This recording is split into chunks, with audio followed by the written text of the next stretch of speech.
सबैजना सन्चै हुनुहुन्छ होला अनि म पनि सन्चै छु। निकै दिनपछि भिडियो बनाउँदैछु मैले चाहिँ। अनि अहिले चाहिँ कहाँ छु भन्दा जुङ्गेको जेठा दाइको घरमा। जुङ्गे भन्दा फेरि पछि मैले नाम बिर्सेँ भने नगर न। यसको नाम चाहिँ अभिषेक हो। अभिषेकको जेठा दाइको घरमा छौँ। अनि यसले चाहिँ केक अहिले भर्खर केक बोकेर ल्याएको। अनि केक लाग्यो तर चाट्नु खोजेर नगर अनि अब चाहिँ हामी उतापट्टि भतिजको सब तयारी गरेर बसेको छौँ। एकछिन भयो त।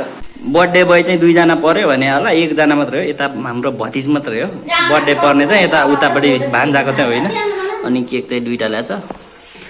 उतापट्टिको स्पोन्सर चाहिँ अभिषेकबाट आएको, यता चाहिँ घरैबाट आएको जस्तो छ। अनि यता ट्याक्क फुल्छु। बर्थडे बोयको गिफ्ट आयो है। अनबक्सिङ त होइन त के भन्छ यी साइकल गिफ्ट। केटाहरूको पैसा राख्ने झोला देखाउँदा केटा हो। सक्दैन नि फेरि यहाँ केटा भान्जाको यता भतिजको तेरिका कडा प्रतीक जेब्रा पो राख्नुपर्छ त अलिक ठुलो। जेब्रा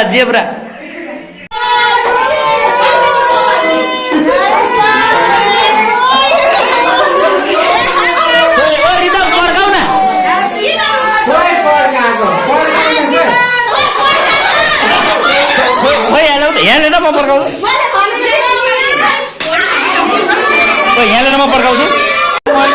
पड्किसकेको एकछिन ह्याप्पी बर्थडे। केटाहरूले पारा ल्याएन है।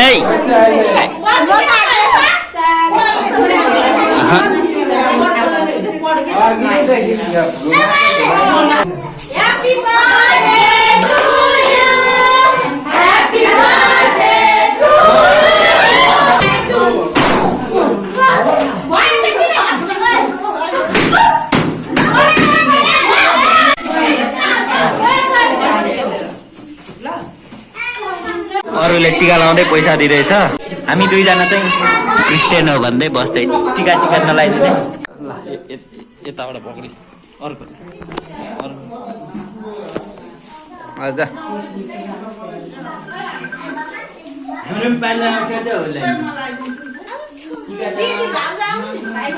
केक लगाइदिनु जान न। टिका लगाइयो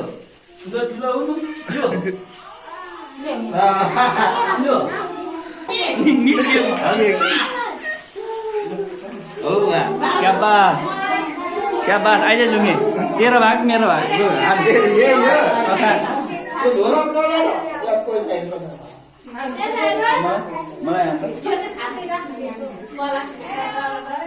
केक थप्ने कि नथप्ने भन् त?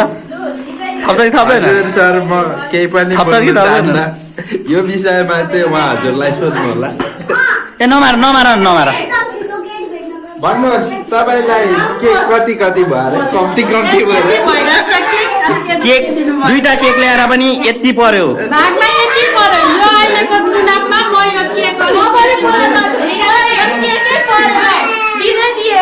गिफ्ट नदिनेहरूलाई केक नदिने भन्ने विचार छ यहाँ।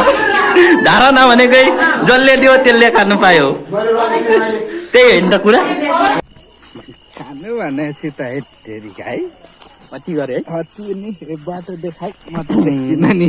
अनि अहिले चाहिँ हामी अफिस हिँडेको बुझिहाल्नुहुन्छ है। त्यहाँ अब घर त ठुलै हो, के गर्नु टोयलेटतिर पनि मान्छे बसेर भन्नुको मतलब टोयलेटको ढोका बसेर केक दिँदैछ नि हुन्छ यार। मकै घारी घर डराम देख्नु हुँदैन। अब दुईटा केकले शुद्ध पुगेन हौ हजुर। दुईटाले पनि भ्याएन। अर्को लिनु हिँड्ने हामी। केक पुगेन रे।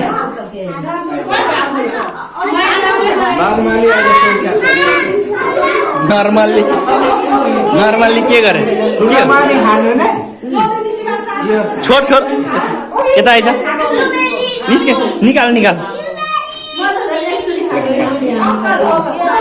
सक्यो लु आदि ए भेटी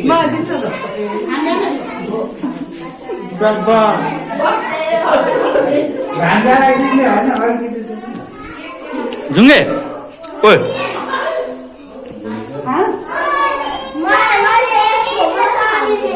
ल भान्जा भान्जा भान्जा ए भान्जा ढिलो गरी बस्छ भात सात खाइयो अब मान्छेहरू सबै तलतिर जाइसक्यो जुनियरमा चाहिँ गीत सुन्दै बसिरहेको छ यो दुइटा बेला बाबा हाल स्पिकर रहेछ यहाँनिर डेन्जर बच्छ यार दुईजना गीत सुन्दै बसिरहेको छु त्यही हो आज रमाइलो हो अब फेरि म भोलि बिहान घर जानुपर्छ ठिक छ बाई बाई